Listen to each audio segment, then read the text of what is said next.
Pessoal, boa noite. Eu peço desculpas. Aí sim, não sei o que aconteceu, porque sinceramente, simplesmente caiu a live aqui, né? Poxa vida, até porque agora eu não consegui salvar, né? Tudo que nós já falamos, vamos ver. Tô aguardando o Frederico entrar. Aí não sei o que que aconteceu pra gente concluir.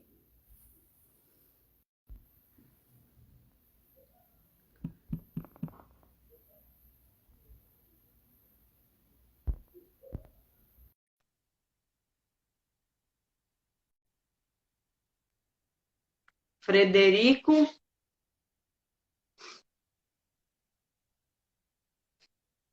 Peço desculpas aí, realmente não sei dizer, porque não foi nenhuma falha de internet, porque ela simplesmente caiu, foi desligada. Era lá, cadê o Frederico agora? Frederico, ele estava aqui agora. Então, deixa eu tentar ver se eu conecto. Ah, entrou.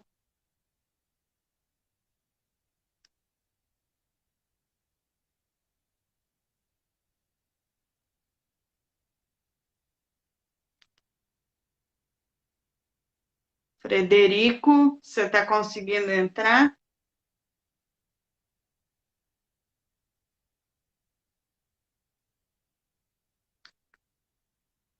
Oi, Frederico. Apareceu. Não, eu não sei dizer o que aconteceu, porque não foi nem porque a internet, se fosse alguma coisa de cair, ela ia ficar reconectando, simplesmente deu um pane aqui. Tranquilo, vamos lá. A gente estava falando da terceira ordenha, né? Sim, A terceira ordenha, eu acho assim, só voltando um pouquinho, eu não sei onde que caiu, ela é até relativamente fácil de calcular aí o custo da terceira ordenha, né? A gente, é só lembrar que tem umas contas que são fáceis de fazer, assim, de quanto que eu vou gastar mais de produto, né? De pré e pós-dia, produto de limpeza para fazer essa limpeza a mais. Quanto de energia elétrica eu vou gastar a mais, né? Porque a gente consegue aí, pelo tamanho dos motores, fazer uma previsão de cálculo, né? De quilowatt-hora que aquele motor gasta, e a mão de obra que eu vou gastar, né? Para poder estar fazendo essa terceira ordem. Bom, de modo geral, eu vou falar uns dados da Associação de Gado Holandês, tá? Que soltou no final do ano passado. Se eu não tiver enganado, assim, eu não vou saber o número exato, mas em ordem de grandeza não vai mudar.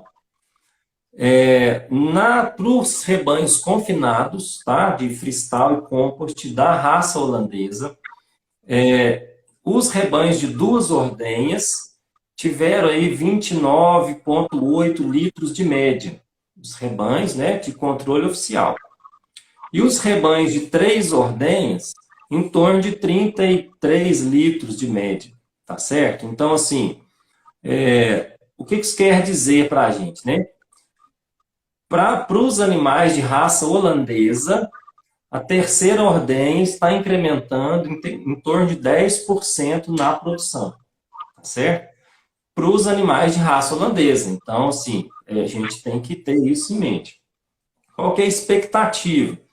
Que à medida que eu vamos falar assim, né, azebuando os animais, né, que eu vou tendo menos grau de sangue holandês, então eu espero que esse aumento seja menor, tá certo? O quanto menor, esses dados a gente não tem. Aí é uma questão de conhecer o rebanho, de, às vezes de testar o rebanho, tá certo? Então você tem aí uma previsão, né, de custo e uma coisa interessante seria testar aí o lote, né, o primeiro lote, o lote das vacas de maior produção, para ver o quanto esse lote vai responder aí a uma terceira ordenha. Porque no lote de eu tô maior ouvindo. produção, Desculpa, pode falar. Frederico. Eu tô com uma fazenda até de meio sangue, que foi bem surpreendente, que nós tivemos 15% de aumento com a implantação da terceira ordenha. Então, assim, a fazenda saiu numa disparada que o dono tá apaixonado com a terceira ordenha, assim, né? A Isso aí, época, tudo. tudo, Oi? assim, tudo contribui, né? E assim, o que eu ia falar aqui agora de testar o rebanho é isso. Porque quando a gente vai para, por exemplo, eu tenho os dados, né, de gado holandês a nível de Brasil, vamos falar assim, né? Aí você começa a ter a média é média, né? Mas conhecer o rebanho, tem que testar o rebanho para ver qual vai ser a resposta na sua casa, né? Assim, o gado que você tem, né, que cada produtor tem na fazenda dele, é, ele tem as suas particularidades. É uma coisa como se fosse, eu vi uma correlação interessante esses dias, que é como se fosse uma impressão digital, né? Vai ter coisas que são específicas, né, da fazenda. E essas surpresas boas, a gente acha elas, né? A gente, de modo geral, acha, né? Assim, a gente sempre está encontrando. Agora, se a gente, né, como que eu começaria a testar isso? Eu começaria a testar as vacas do primeiro lote, vamos falar assim, pensando que são aquelas vacas que estão ali no começo da lactação, tem maior condição de expressar uma mudança de manejo dessa, né, do lado positivo. Se eu ver que a resposta foi alta, vou colocando, né, mais animais do rebanho, né, e fazendo essa comparação. Mas isso como diz, é desse jeito, né? Não tem outra forma. Tem que testar e essa expectativa, né? Uma expectativa média aí de 10% e uma surpresa boa igual essa, né? De 15% é muito positivo. Lembrando, né, Pamela, que não existe nada sozinho, né? Porque eu também já passei por experiências de não aumentar quase nada, né? De você testar e não aumentar quase nada. E aí a gente vai avaliar como um todo, você vê que a fazenda às vezes está com dificuldade na dieta dos animais, né? Eu tenho uma dieta às vezes de, sei lá, nesse caso está na minha cabeça, uma dieta com pouca fibra, então os animais acabam que não conseguem consumir, né, de forma saudável alimento suficiente para alimentar a produção de leite. Então isso é uma coisa que tem que observar o contexto geral, né, na hora de fazer esses cálculos, né, que não tem uma coisa que vai resolver sozinho, né, ou vai aumentar sozinho o leite da fazenda, sempre é uma integração, né, de fatores. E para cair é rápido, para aumentar é difícil. Você falou aí do aumento mais ou menos de produção e do custo. Quantos por cento eu tenho de aumento de custo? Em média.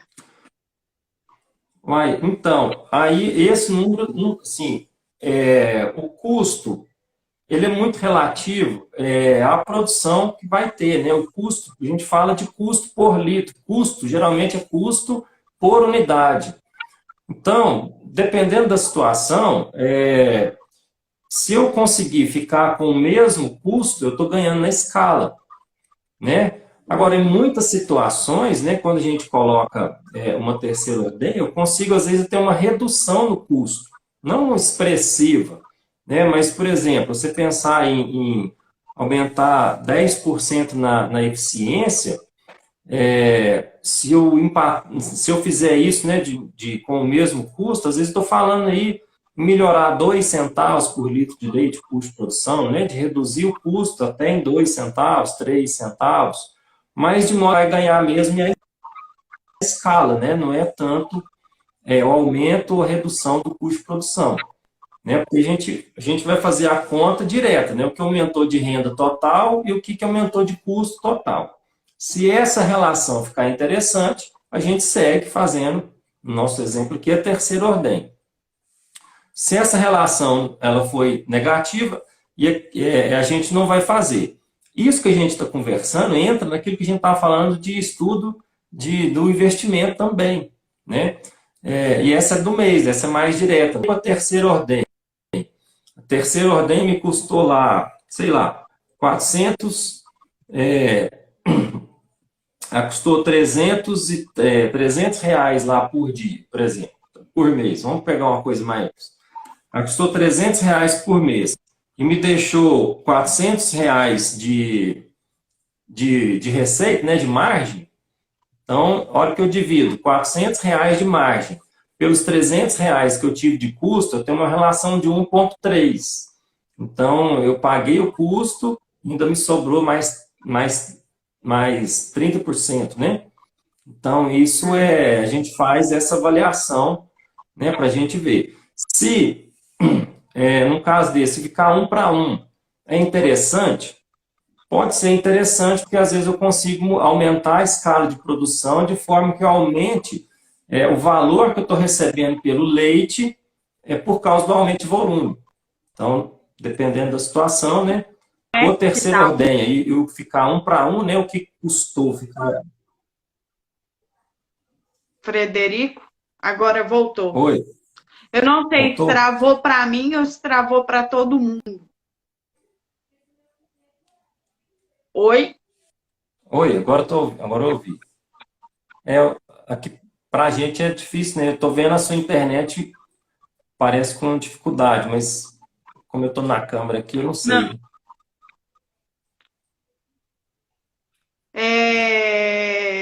Deu uma cortadinha no final que eu entendi do 1 para 1, que pode ser interessante pela escala. Foi a última coisa que eu ouvi. Isso, é isso aí. Então, basicamente é isso, que mesmo que o que eu estou incrementando de saldo, né, seja equivalente ao que aumentou de custo, em algumas situações, às vezes eu mudo a escala minha de venda de leite e recebo mais pelo preço do leite por causa do pagamento por volume. Então, a gente tem que olhar isso também. São muitas coisas, né, assim, Frederico? Às vezes parece mais simples, às vezes o produtor, e eu tô aqui também, minha cabeça, eu quero saber como fazer para ganhar dinheiro nessa época, como resolver a crise, apesar de que tá lá atrás, né, que não tem. Mas quais são os principais pontos hoje aí, né? Que você diria, o que precisa, o que o produtor precisa pensar, trazer para momentos como agora, para se preparar? Pamela, igual você falou, né? Não tem nada para me resolver o agora, eu tinha que ter feito antes, né? Mas dá para fazer alguma coisa, tá? A gente vê muito nas fazendas de leite um ladrão de lucratividade que é desperdício, tá? Eu acho que desperdício a gente vê de forma bem frequente, né? E o lugar agora está numa época ótima de ver desperdício, porque é rara a fazenda que eu chego que não tem silo na frente do posto das vacas, silo que vai ser jogado fora, né? Ou silo que está perdendo, que perdeu debaixo da lona do silo, né? A lona furou e aí está perdendo silo. Então, assim, esse desperdício de silagem, né? Ele é muito, muito comum da gente encontrar por algumas vezes, vamos falar da lona, né? Porque eu economizei na lona, porque eu quis usar a lona do ano passado, ou porque eu não fiz uma cerquinha elétrica em volta do silo para não deixar cachorro ir lá e furar a lona. Então, quando a gente vai mensurar esse desperdício, né, de silagem, é assustador o número, mas é fácil você perder 30% do silo que você colocou, né, da silagem que foi colocada dentro do silo. Tá? O que é 30%? É um exemplo fácil. Imagina que eu tenho o equipamento na fazenda e o mesmo vagão que eu uso para poder carregar, para tirar da lavoura e colocar no silo, é o vagão que eu vou depois colocar lá na cocheira. Eu vou encher o vagão para colocar na cocheira. Eu já ouvi de forma espontânea, não foi nem assim uma pressão, né, de algum que eu pressionei para poder saber.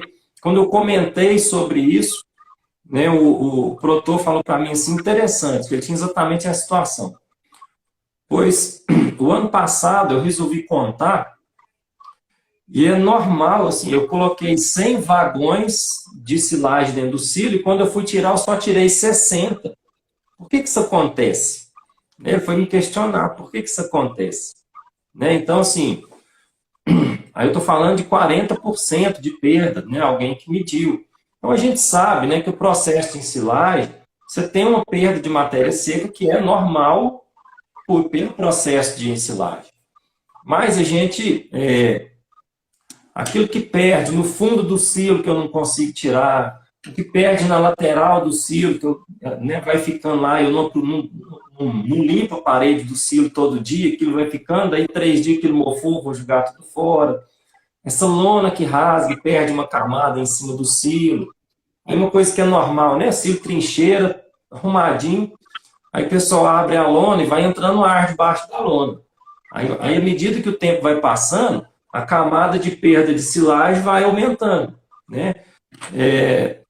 E tem o que fazer, né? Dimensionamento, né, Frederico? Às vezes o silo é bem feito, mas mal dimensionado. E aí a gente vê tirar fatias muito pequenas, né? Ou fazer, o pessoal faz muita escada no silo, né? Faz tipo uma escada, né? Para tirar uma fatia maior, mas aí você está aumentando a área de contato ali, né? Do silo. É uma coisa que em fazendas maiores, né? Principalmente é muito comum e difícil de resolver, é onde não tem desensilador, né? E aí pega o silo com a concha do trator, então ele vai deslocando o silo, né? E vai entrando ar para dentro do silo. Isso aumenta a taxa de perda de matéria seca. Então, quando a gente vai somando, né, todas essas coisas, no final você gastou lá 100 mil reais para produzir uma silagem, e aquela silagem, quando você vai ver o que está na boca da vaca, se custou 100 reais por tonelada para colocar no silo, quando a vaca vai comer, você tira o desperdício, está ficando em 140, 150 reais o preço da silagem efetivamente consumido pela vaca. Né? Aí a gente vê o aumento do custo muito nisso. Né? Isso então, sem assim, contar o aumento do adubo, que o povo está todo mundo brigando quem vai fazer plantio, né? então, esse ano é um ano que, quando o adubo encarece, né, aí o que geralmente acontece, né? A gente espera que não aconteça, mas o que é normal de ser feito? Eu vou diminuir a quantidade de adubo que eu ponho na minha roça. E aí, se você não vem preparando o seu solo para isso, você vai diminuir aí 10, 15 toneladas de matéria verde por hectare que você vai produzir lá na frente. Aí pode ser que vai chegar lá aí a silagem sul pode ser que não seja o suficiente, se você estiver fazendo a conta muito justa. É por isso que o negócio é uma cadeia, né? Geralmente o aperto de hoje, eu comecei a trabalhar ele antes, né? Então a gente tem que pensar nisso na hora de fazer essas decisões, né? Na hora de tomar essas decisões. Então o desperdício é realmente uma coisa que a gente pode fazer muito por ele, sabe? Assim, a gente tem condição de desperdiçar menos, né? A própria ração desperdiça muito, né? Por exemplo, quem põe ração na ordenha, se você não tem um coxo bem preparado para poder as vacas não colocar a cabeça para fora do coxo, você gasta ali 10 sacos de ração durante a ordenha, por exemplo, e no final você junta lá 1,5 saco de ração que a vaca jogou fora. Você está desperdiçando duas coisas, né? Você está contando que a vaca está comendo uma ração que ela não está, e depois você está juntando aquela ração ali e vai jogar ela fora mesmo. Você não vai pôr ela para as vacas. Mesmo que você dá para o porco, né? Ou vai fazer outra coisa com ela, mas é um insumo que está entrando no custo de produção de leite e não está sendo convertido em produção. Você está jogando fora. Né? Então, assim, dá para fazer alguma coisa, sabe, com o desperdício.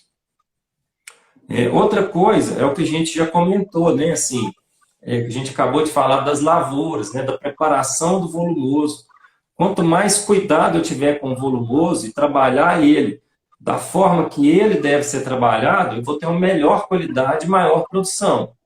E aí tanto faz, se é silagem de milho, silagem de sorgo, se é capim, se é cana, né? Eu tenho que entender o volumoso que eu estou trabalhando e fazer com que ele produza bem, de forma eficiente, com qualidade, né? O que que eu vou fazer agronomicamente ali para ter o melhor resultado? Isso, um volumoso de boa qualidade, ele me economiza na ração que eu vou usar, né?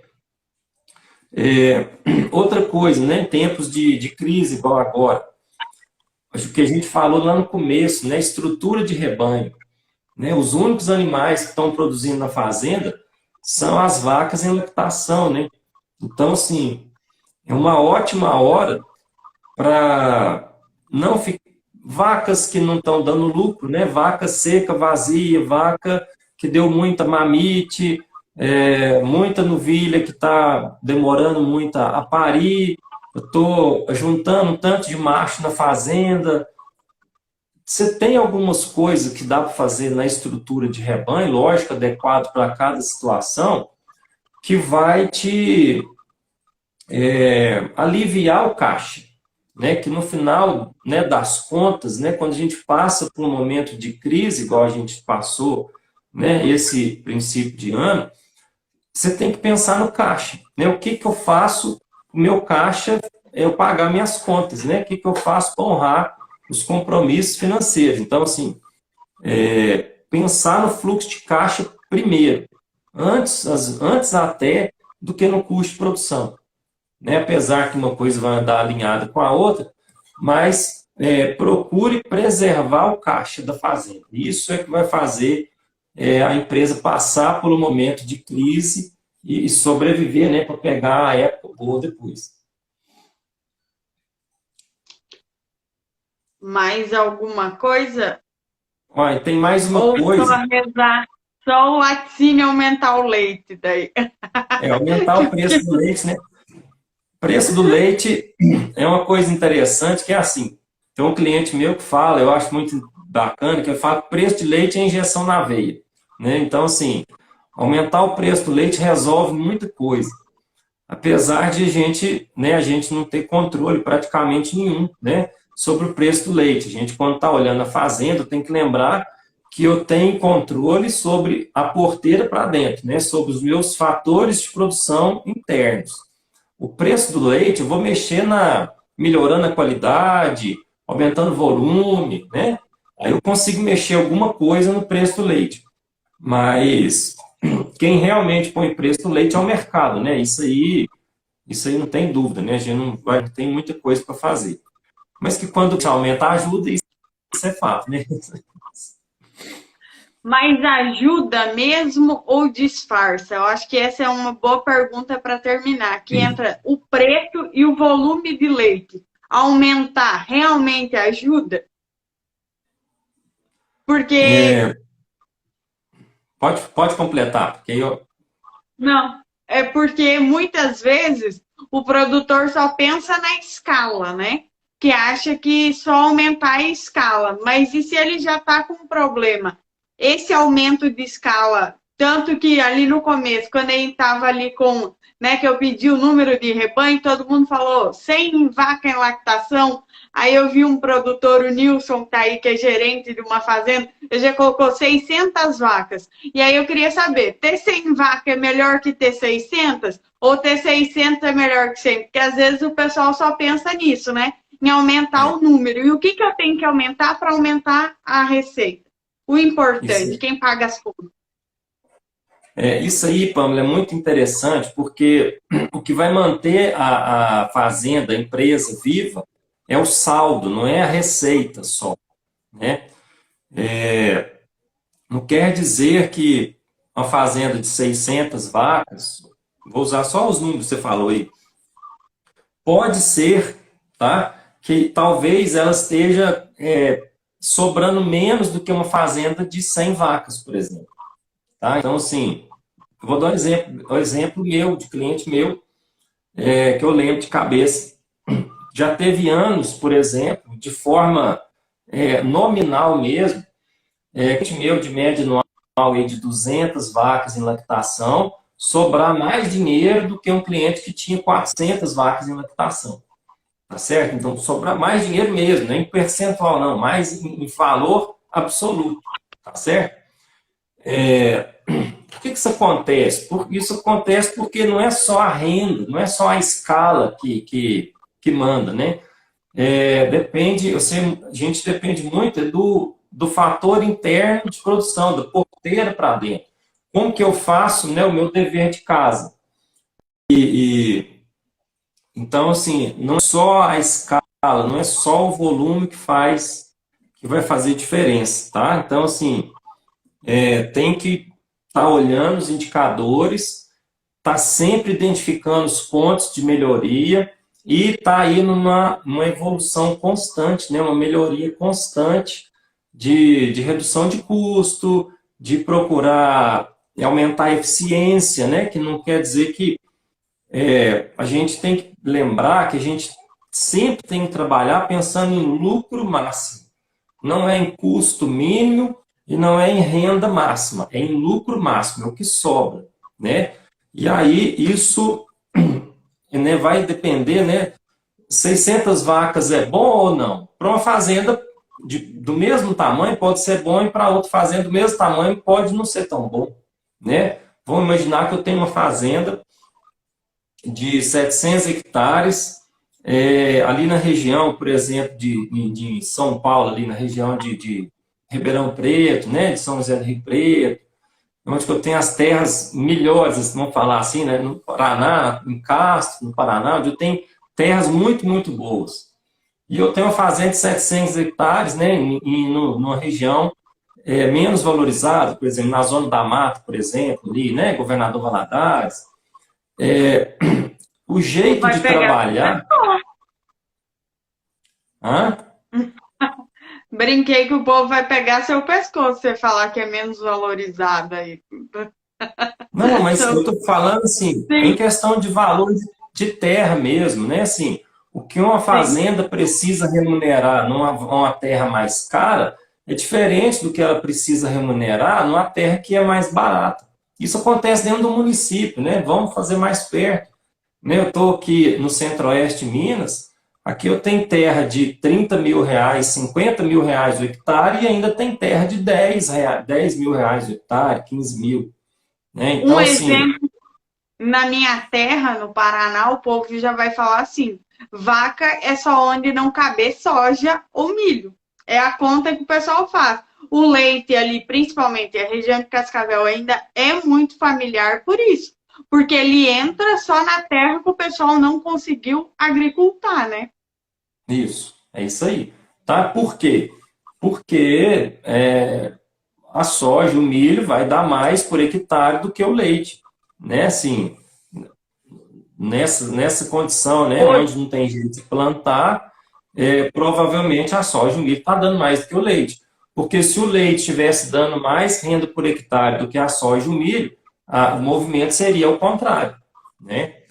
Então, o que vale mesmo, né, a gente olha muito os números de margem por hectare, é o que a gente compara com as outras, né, com outras atividades para saber o que eu faço. Qual que é a parte bacana do leite? Esse aproveitamento que você está falando de área, né, aproveitamento entre aspas, né, ele possibilita valorizar muito a sua fazenda, porque se você só tivesse uma opção de agricultura, essa terra ia estar lá sem produzir renda.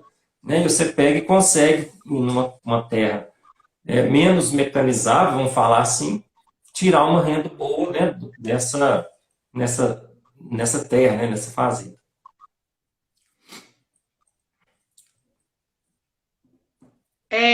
eu acho que isso é interessante, mas aí eu queria, acho que só para a gente fechar aqui, Frederico, a questão, se hoje vamos pegar, eu não sei, um valor para investir, como saber que eu posso investir em leite, né?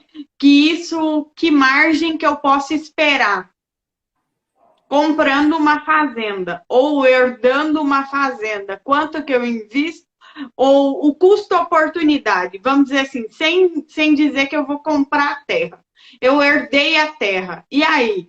É melhor eu vender e aplicar isso em uma outra atividade ou manter leite, colocar leite? Tá. Como que faz? Quando? Isso aí eu estou comparando negócios, né? Uhum. Boas fazendas, né? Fazendas com boa rentabilidade aí. Estou falando de coisas que existem, né? A gente consegue aí remunerar todo o capital investido na atividade em 10% ao ano nas fazendas que estão eficientes, tá? Então, assim, inclusive com a terra, tá? Uhum. Uma conta interessante, outra conta bacana disso aí, quantos litros, quantos reais por litro de leite que eu vou ter empatado na atividade, né? Para saber assim, eu quero tirar 1.000 litros de leite, né? Quantos que eu tenho que ter de dinheiro?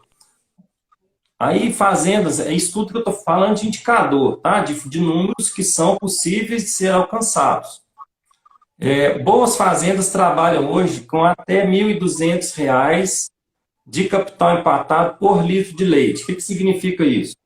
Se eu quero tirar 1.000 litros de leite, eu vou empatar aí 1.200.000, né, para poder fazer isso. E espero um retorno de 10%, né, sobre esse valor, tá certo? Esse é um jeito de pensar. Um outro jeito, se eu estou pensando na terra e às vezes a opção de vender a terra não está entrando, então eu estou comparando negócios, né, de agricultura com pecuária. De modo geral, a gente consegue, nas fazendas de leite, aí mais de R$ 3.000 por hectare de margem bruta. Tá? Então, isso é um número também para a gente comparar aí com o milho, com a soja. Tá? A gente, durante muito tempo, assim, o leite era disparado a melhor opção em relação à margem bruta por hectare, comparando aí com corte, com milho, com soja. Tá? Então, É assim, a minha internet tá travada? Oi, voltou? Voltou. Onde que eu parei? voltou. Que por muito tempo o leite foi a melhor atividade, disparado. Isso. Então, assim, pensando em números de hoje, né, assim, a gente tinha aí boas, né, as fazendas boas aí com 3.000, né, R$ 3.500 por hectare ano de margem bruta, enquanto a lavoura, né, estava 1.800, 2.000, né, as lavouras de soja e milho que ia bem. Né, você tinha aí, aqui na região da renda, muita terra para a cana pagava aí R$ 900 por hectare ano, então, né, não tava, o leite era melhor sempre. E agora, com esse novo cenário, né, a coisa ficou mais competitiva, mais desafiadora, né? Hoje, o pessoal da cana aqui, eu já ouvi agora, estão pagando, só fazer uma conta aqui, já pagando quase R$ 2.000 por hectare ano de arrendamento para a cana, né? A gente está falando de hoje, tem fazendas aí que vai sobrar aí 4, 5 mil reais de margem bruta plantando soja ou milho, né? Muito parecido. Então, assim, tá mais apertado, né, para a atividade de leite, eu pensar que em remunerar aí 4 mil, 5 mil reais por hectare para ficar competitivo com a lavoura. Então, é normal, né, que aconteça isso, né? A gente vai, onde tiver oportunidade de plantar, eu tiver oportunidade de fazer esse negócio, eu vou fazer o que me dá uma margem bruta maior. Mas, de modo geral, tá, assim, às vezes, até comparando sistemas de produção e tudo, a gente pode pensar nos R$ 3.000 de margem bruta, que esse número é muito possível de ser alcançado, tá? É bem repetido esse número. E isso é contando barracão, é semi-intensivo ou o sistema. Porque como a gente pega, é, como é que eu te falo? Como a gente está pegando o universo, né, de todas as fazendas, eu estou falando da margem bruta,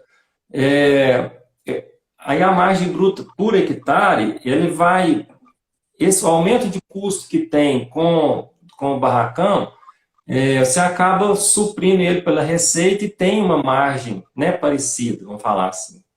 Então, eu estou te falando números médios, né, que lógico que a gente vai pegar alguma diferença, né, de coisas, de valores muito maiores, dependendo da situação, vai depender muito da região, né, que a fazenda está inserida, mas se eu pensar numa média aí, pensar em R$ 3.000, é um número que se repete muito aí para fazendas de diversos tamanhos, tá? O ano passado, por exemplo, foi um ano bom, praticamente todos os meus clientes já são mais maduros, de consultoria, fez mais de R$ 4.000 por hectare no leite. Tá certo? Então, assim, o 3.000 é um número médio aí ao longo do tempo, né? Ao longo de anos melhores, piores.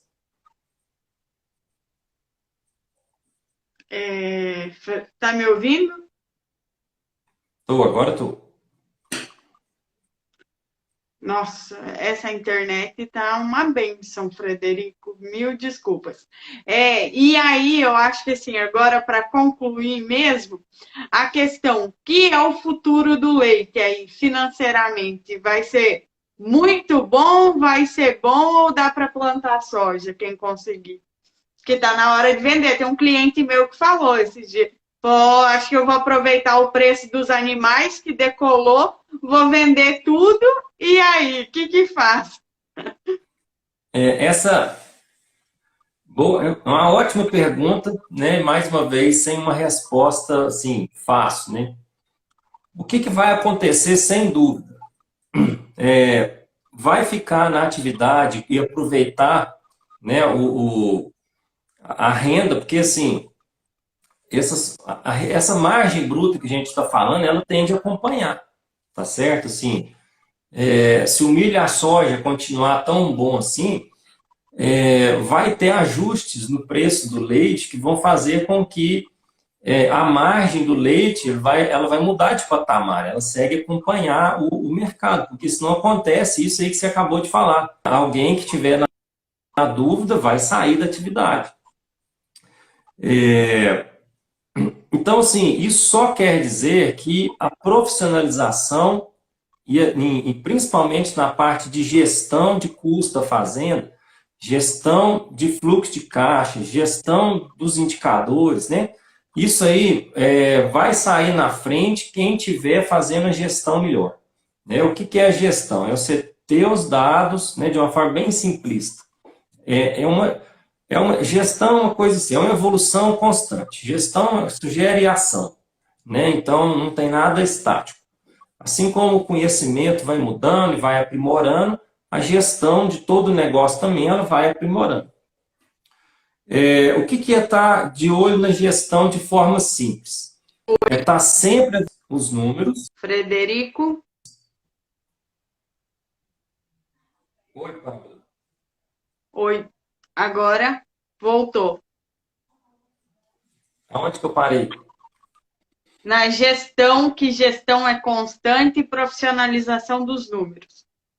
Isso. Então, na parte o que é a gestão, então, que vai fazer a diferença aí em quem vai conseguir aumentar a margem, né, na atividade. Estar constantemente olhando os números, olhando seus indicadores, identificando pontos de melhoria, elencando as prioridades e trabalhar as prioridades, montar um plano de ação para ir corrigindo os pontos de melhoria dentro da atividade. Tá certo? E aí, esses pontos de melhoria, lógico, que passam pelo sistema de produção, né? Pela parte zootécnica, pela parte dos animais, pela parte agronômica, né? O que são as ações que eu vou fazer que vão fazendo que eu continue evoluindo na fazenda, né? Evoluindo questão de margem, tá? De lucro máximo, igual a gente falou. Né? Então, isso é uma coisa constante. Tá? Eu tenho fazendas aí que eu trabalho tem 16 anos e a gente nunca parou de melhorar alguma coisa.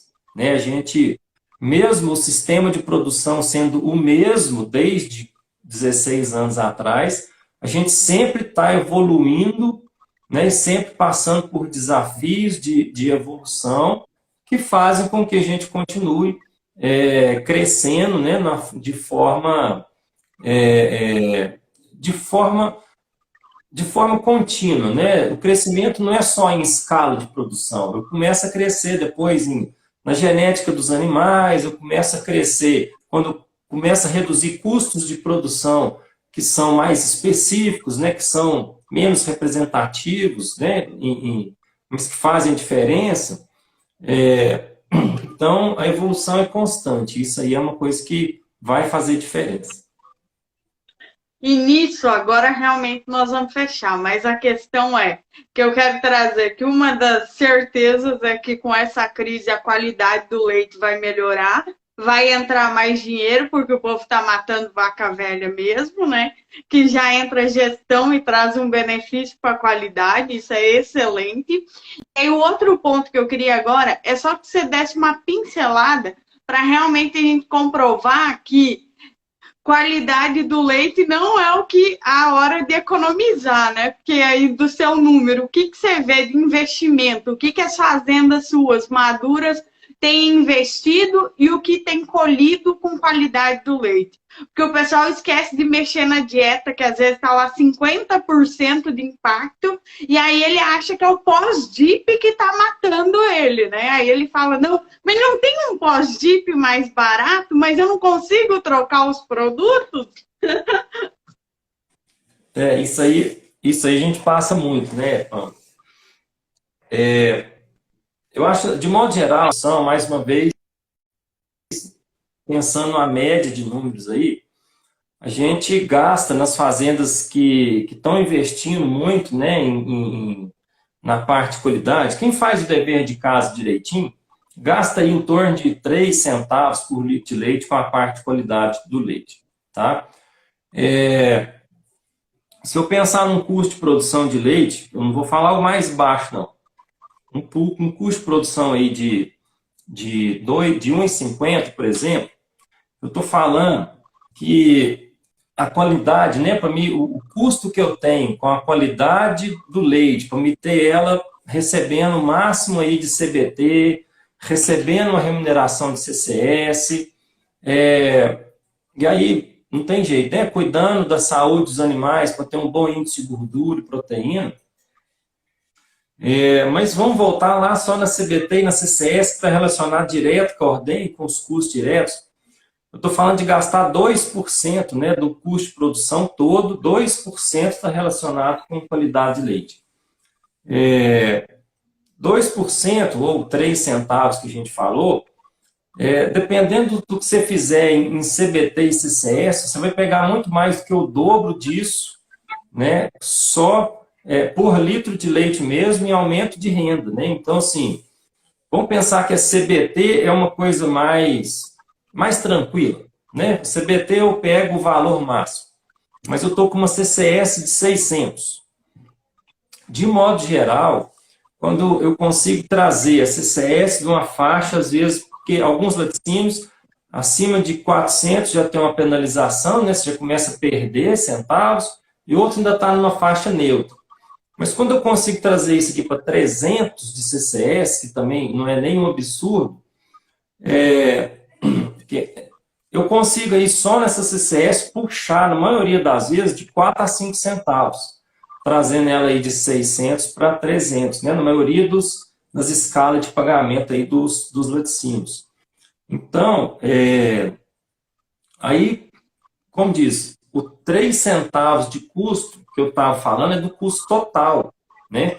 Se eu diminuir, vou baratear o meu pré-dip, vou baratear o pós-dip, procurar um detergente mais barato, e aí a minha CCS era boa, era de 300, foi para 600. No final das contas, eu vou economizar 1 centavo e deixar de ganhar 4 centavos, né? Então, assim, não justifica, né, realmente a parte de qualidade do leite. Trazer os animais com boa saúde e ubre reflete numa gestão geral da fazenda também. Isso é uma coisa interessante, né? Existe uma relação, né? Tem um trabalho do Marcos Veiga, né? que ele compara, né, a questão de gestão, né, de lucro da fazenda com a qualidade do leite. Porque eles têm muito disso, né? Tem uma coisa que, do jeito que eu faço uma coisa, eu faço todas as outras coisas, né?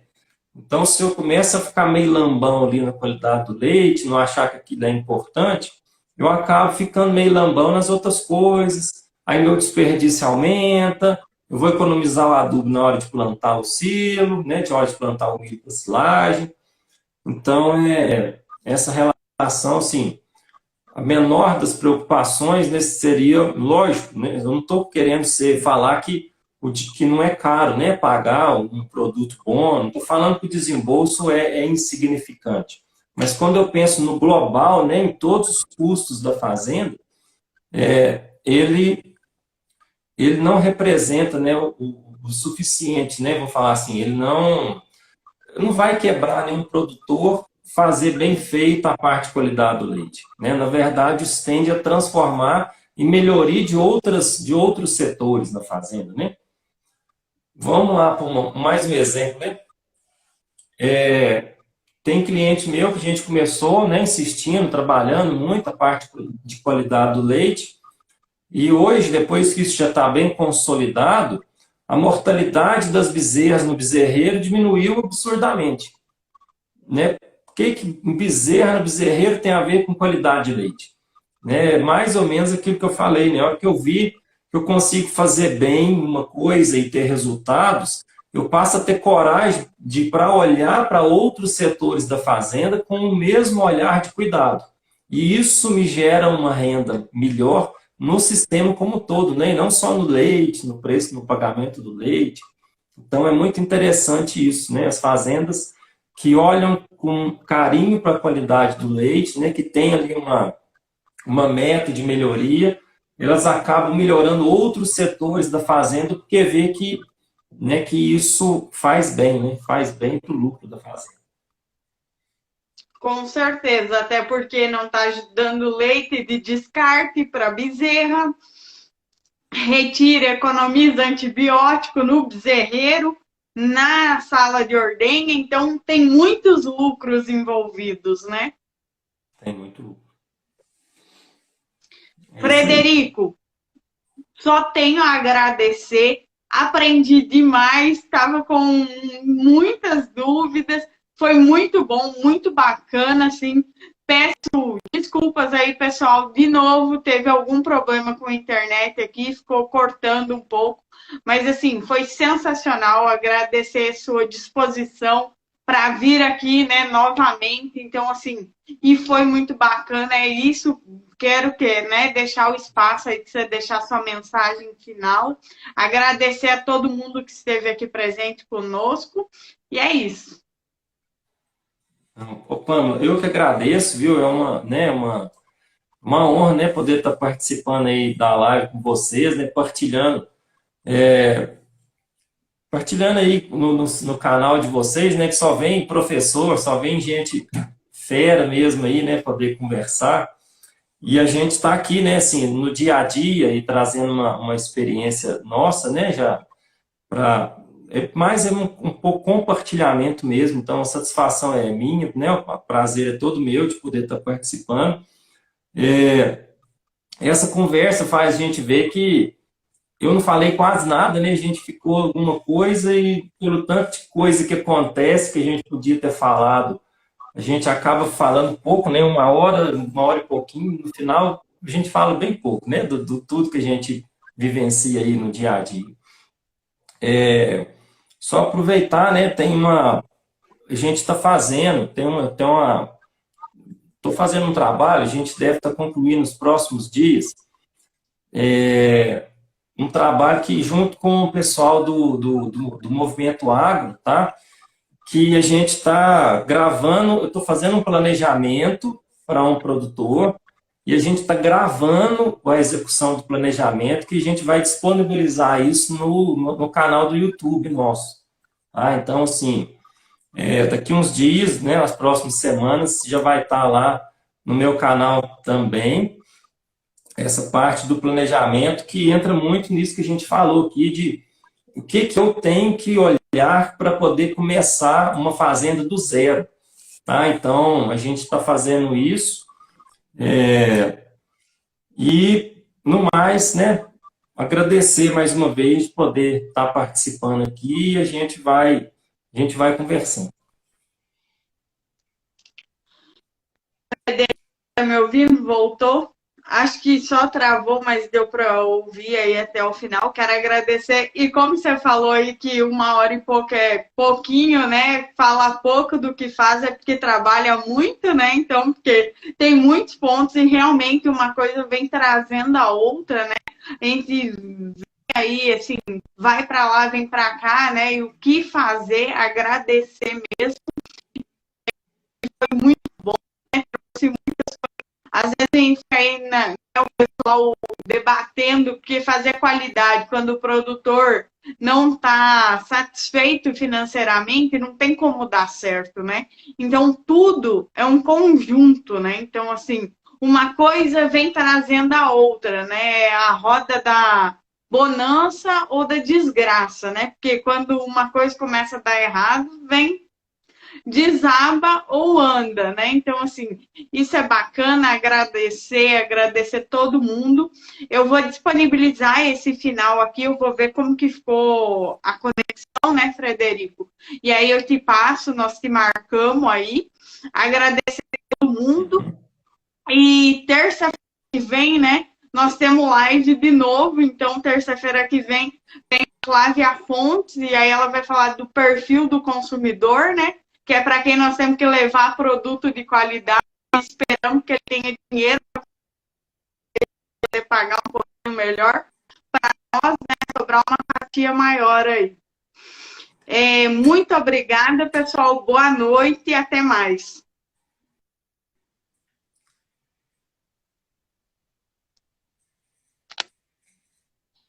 Boa noite.